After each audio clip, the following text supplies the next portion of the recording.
Olá, irmãos, glória a Deus.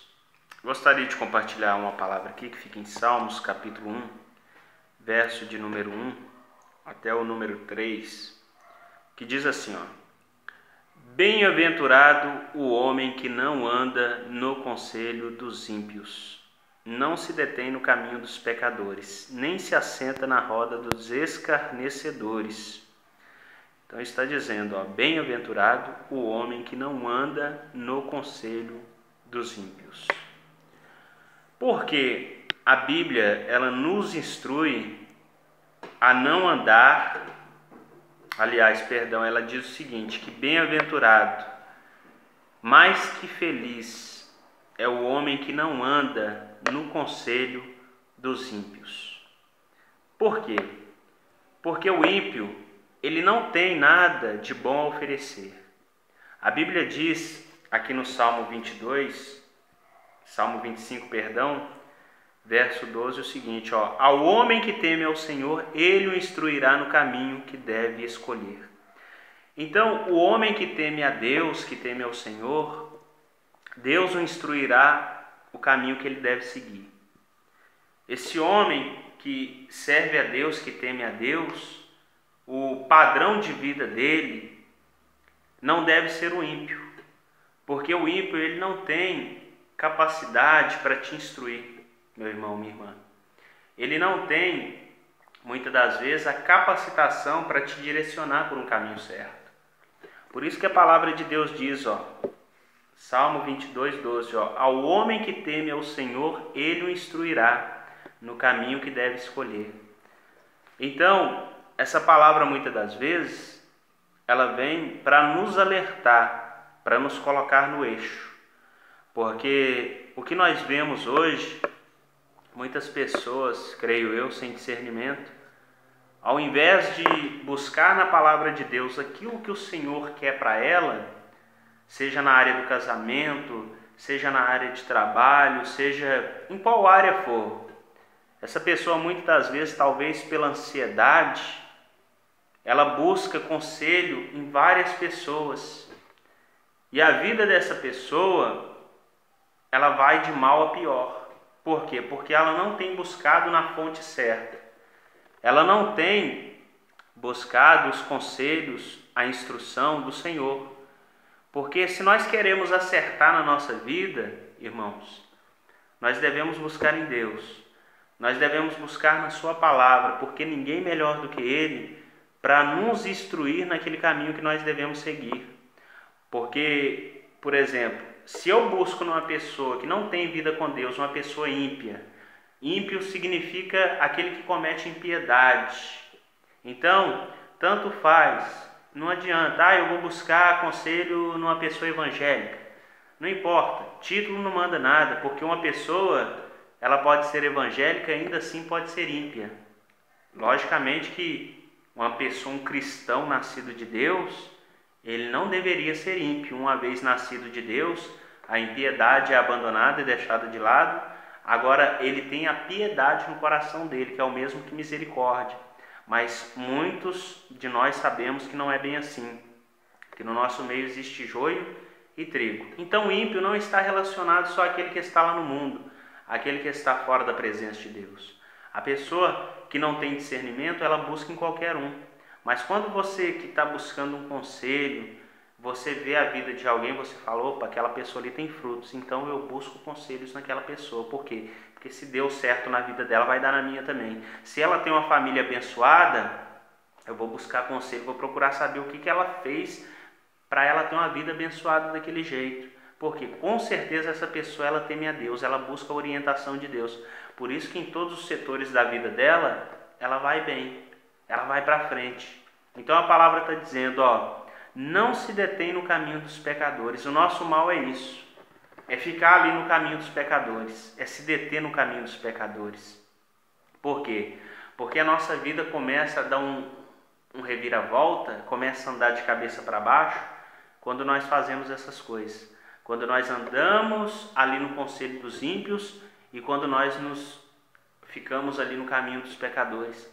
Quando nós nos detemos ali no caminho dos pecadores. Olha o que diz o 2, ó. Antes o seu prazer está na lei do Senhor, e na sua lei medita de dia e de noite. Qual é a lei do Senhor? A palavra de Deus.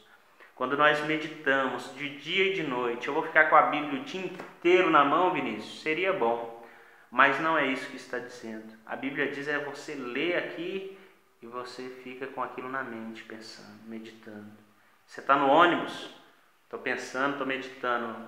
Meditar é você ficar fixo com o seu pensamento naquela mensagem que você leu, naquele texto que você leu, naquilo que Deus colocou para dentro de você. Então você está dentro do ônibus, você está meditando. Você está trabalhando, você está fazendo o seu serviço certo, mas você está com a sua mente na palavra de Deus. Ele está falando que esse homem ele é bem-aventurado se o prazer dele está na lei do Senhor, e nela ele medita dia e noite. Olha o que diz o 3, ó. Ele é como a árvore plantada junto às correntes de águas, que no devido tempo dá o seu fruto.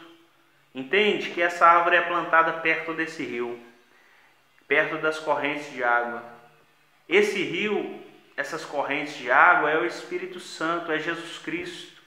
Quando uma pessoa ela tem a vida dela firmada, enraizada no Senhor Jesus Cristo, estou falando de religião não, meu irmão, estou falando de Jesus, de Deus. Quando uma pessoa ela tem a vida dela enraizada, como eu já expliquei em outros vídeos, quando ela tem uma vida de oração, de comunhão com Deus, já expliquei em outro vídeo que igreja, a palavra igreja vem de uma palavra em grego que significa chamados para fora. A palavra igreja no grego, ela significa eclesia, que significa chamados para fora. A Bíblia não diz o templo ele foi destruído. Não, nós devemos sim congregar hoje, buscar a Deus, num lugar onde ali específico para que as pessoas venham a se congregar, a comungar juntas.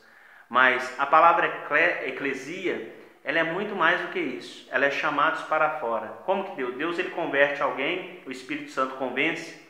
Essa pessoa, ela é convencida, ela se converte. Agora Deus a capacita para que ela possa sair para fora, para trazer mais pessoas para a presença de Deus. Deus nunca colocou crente dentro de igreja para ficar dentro de igreja, não.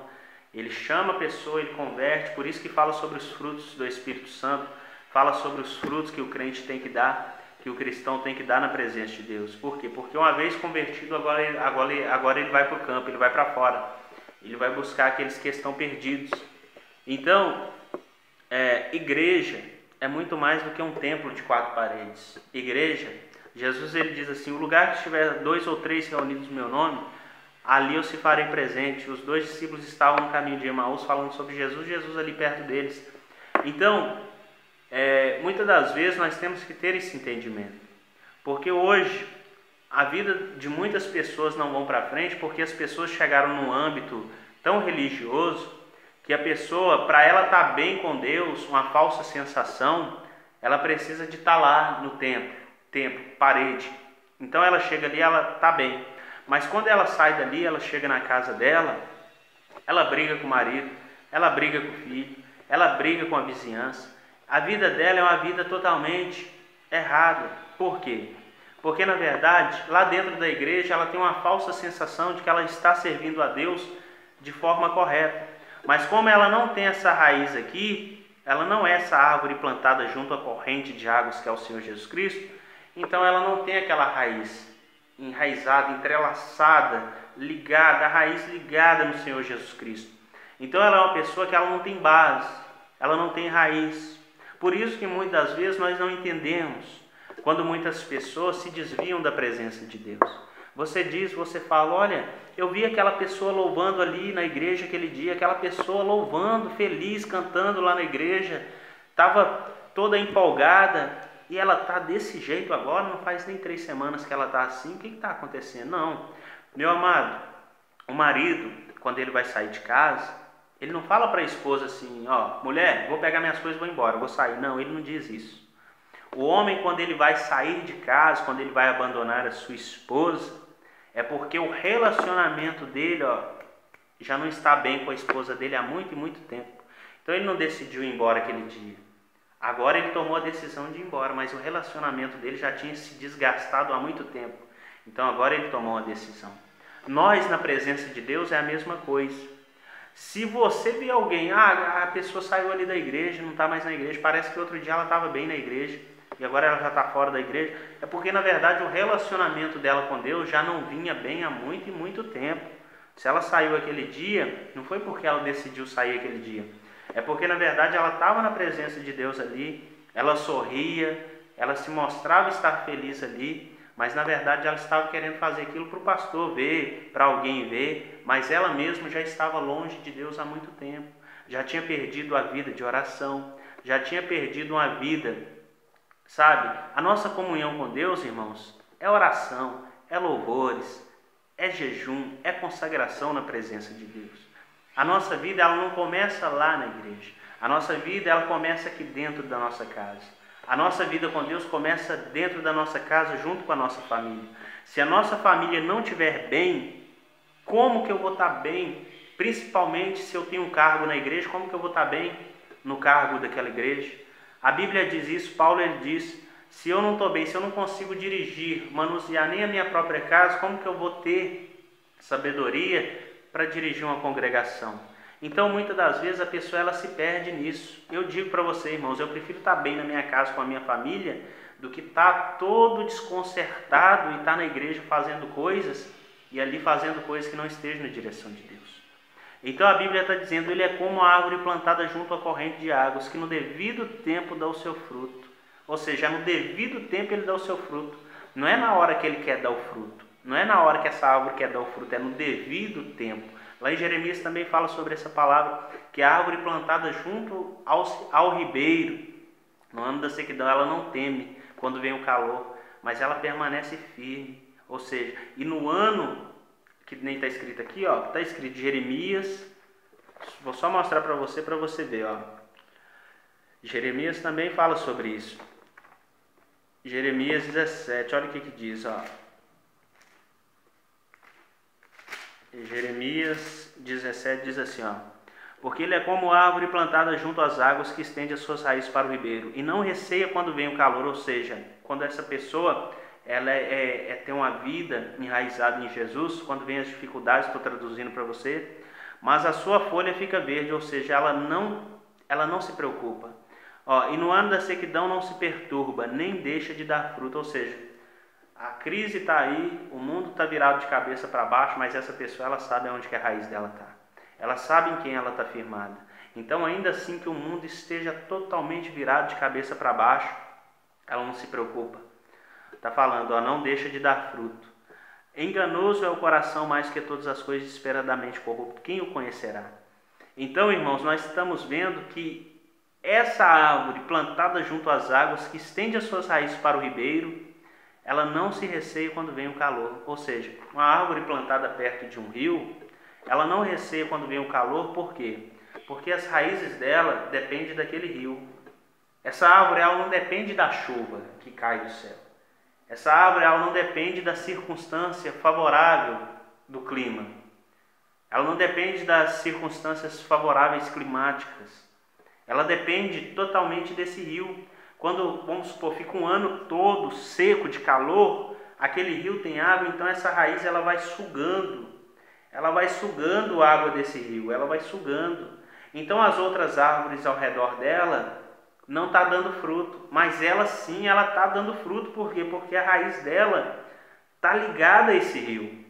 Então as outras árvores, as folhas estão secando, ela está morrendo, ela está se definhando, mas essa árvore não, as folhas dela permanecem verdes. Por quê? E ela não se perturba. Por quê? Porque ela sabe em quem ela está enraizada. Assim somos nós. Quando todos estão reclamando, quando todos estão ali blasfemando, quando todos estão ali preocupados, quase arrancando os cabelos da cabeça, nós estamos confiando em Jesus. Por quê? Porque nós sabemos aonde nós estamos. Olha o que diz para encerrar aqui, ó. E cuja folhagem não murcha, e tudo quanto ele faz será bem sucedido. Ou seja, ele irá bem em todas as coisas. Como eu costumo dizer, a prosperidade ela pertence a Deus, ela não pertence ao diabo. Mas o que significa prosperidade, Vinícius? Prosperidade não significa, não está falando referente somente a dinheiro. Por exemplo, quando é final de ano, a pessoa fala, você tem um Feliz Natal e um próspero Ano Novo. Ela não está desejando que você tenha um ano cheio de dinheiro, mas sim que você tenha uma boa vida em todos os requisitos, que você tenha uma boa vida na sua família, no seu trabalho. Então é em todos os âmbitos. A prosperidade de Deus é isso. Você pode ter alegria, felicidade em todas as circunstâncias da sua vida. Não está falando referentemente somente ao dinheiro. Dinheiro não pode fazer ninguém feliz, irmão. Coloca isso na sua cabeça. Dinheiro não faz ninguém feliz. Quem nos faz feliz é Deus, é Jesus Cristo, é o Espírito Santo de Deus. Então, nós temos que ter essas raízes ligadas a esse rio. Nós temos que ter a nossa raiz, a nossa base, ela tem que ser o Senhor Jesus Cristo, o nosso alicerce. Ele tem que ser a nossa base, a nossa fonte. Não devemos nos apegar em pessoas, em placas de denominação. Isso aí não vai salvar você. Isso aí não vai tirar você do fundo do poço. Isso aí não vai poder livrar você no dia mau. Quem vai poder livrar você é Jesus Cristo. Por isso que a sua comunhão com Deus, ela é muito importante. A sua comunhão com Deus, ela é muito importante. Quando você tem uma vida lançada aos pés de Jesus, quando você tem uma vida onde Jesus ele é o primeiro da sua vida, aonde você não coloca mulher, aonde você não coloca filho, aonde você não coloca mãe, aonde você não coloca pai. Jesus mesmo disse isso: aquele que não negar pai, mãe, mulher, filho, ou até a si mesmo por causa de mim, não é digno de mim. Devemos negar tudo nesse mundo, até mesmo as nossas vontades, as nossas necessidades. Não estou dizendo que você não deve passear, não estou dizendo que você não deve ter um lazer com a sua família, não é isso. Estou dizendo que antes de todas essas coisas, o primeiro na sua vida tem que ser o Senhor Jesus Cristo. Amém? Eu deixo essa palavra da parte do Senhor Deus para a glória do Todo-Poderoso, em nome de Jesus.